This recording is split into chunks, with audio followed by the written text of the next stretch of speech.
আসসালামু আলাইকুম। আমি মাসুদুর রহমান। আমার YouTube channel king of smart মানির পক্ষ থেকে দেশ ও দেশের বাইরে সবাইকে জানাচ্ছি আন্তরিক শুভেচ্ছা। যারা আমার চ্যানেলে নতুন তারা সাবস্ক্রাইব করে বেল আইকন ক্লিক করে রাখবেন পরবর্তী নোটিফিকেশনের জন্য, এবং যারা আমার চ্যানেলে আছেন তারা লাইক কমেন্ট শেয়ার করে পাশে থাকবেন। তো চলুন যাওয়া যাক, আগামী দিন মার্কেট কীরকম মুভ দিতে পারে আমরা একটু দেখে আসি। আমরা ডেইলি চার্টে আছি। আজকে অবশ্য বাজার কিছুটা কমেছে।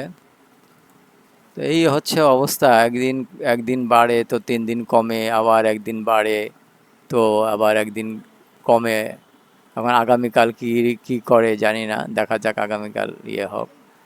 তো আমাদের সাপোর্ট এখনও আছে, ইয়াতে সাপোর্ট এখনও ব্রিজ করা নেই, তো সুতরাং আমরা এখন পর্যন্ত পজিশনে নিয়েই থাকবো। দেখা যাক সাপোর্ট ব্রিজ করে নাকি উপরের দিকে আজকে যে হাই করেছে এর উপরে ক্লোজিং দেয়।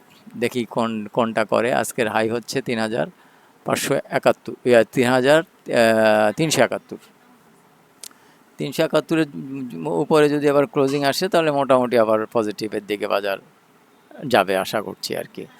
তো আমরা একটা ব্যাংক পেপার ট্রেডের জন্য ব্যাংক একটা করেছিলাম, ওটা 52 টাকায় আমরা পারচেস করেছিলাম। 50,000 টাকার প্রায় 1,000 খানেক, 950 মতো আর কি শেয়ার। তো এটা এসএল ছিল 48 টাকায়, এখনও এসএল হিট করেনি, এবং টিভি ছিল 57 টাকা 50 পয়সা। তো ওইভাবেই আছে, এটা চলতেছে প্রায় অনেক দিন ধরে। মোটামুটি একটা সাইডওয়েজ অবস্থায় চলতেছে। এখন এটা কোন দিকে যায় সেটা হচ্ছে পরের ব্যাপার। ওইটা হচ্ছে ওই ইন্ডেক্সের উপর, মানে বাজারের লেনদেনের উপর। বাজার যদি ভালো হয় তাহলে ওটা উপরের দিকেই যাবে, আর যদি খারাপ হয় তাহলে তো নিচের দিকে আসবে।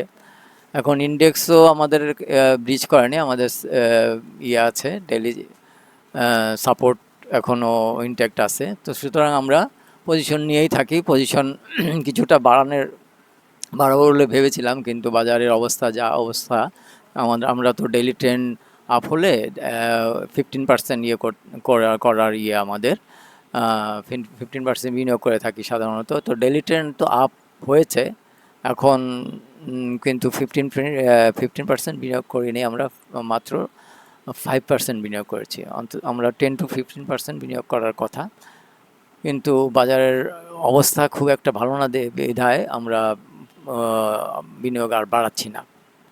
দেখা যাক এখানে কী রকম অবস্থা হয় মার্কেট, সেই অনুপাতে আমরা ডিসিশন নেব আর কি। তো আমরা H1 চার্টে আছি।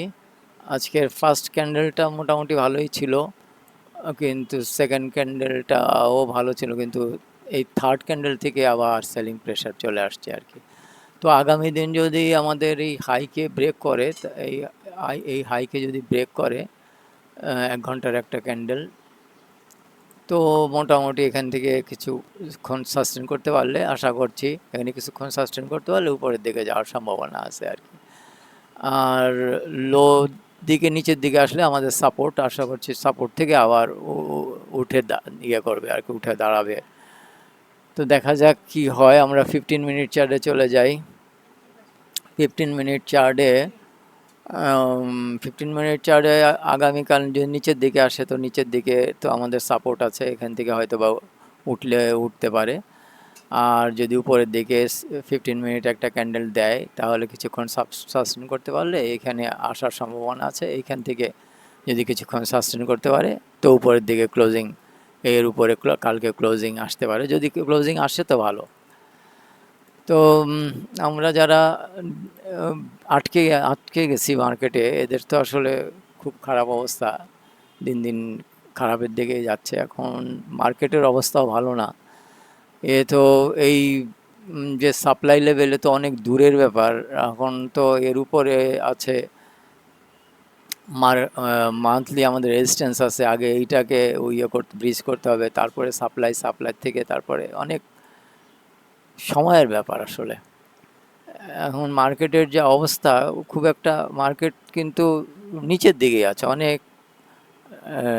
মানে ডাউন আছে মার্কেট। এখান থেকে বায়ার আসার কথা, কিন্তু ওইভাবে মানে আসছে না, লেনদেনও ওইভাবে হচ্ছে না।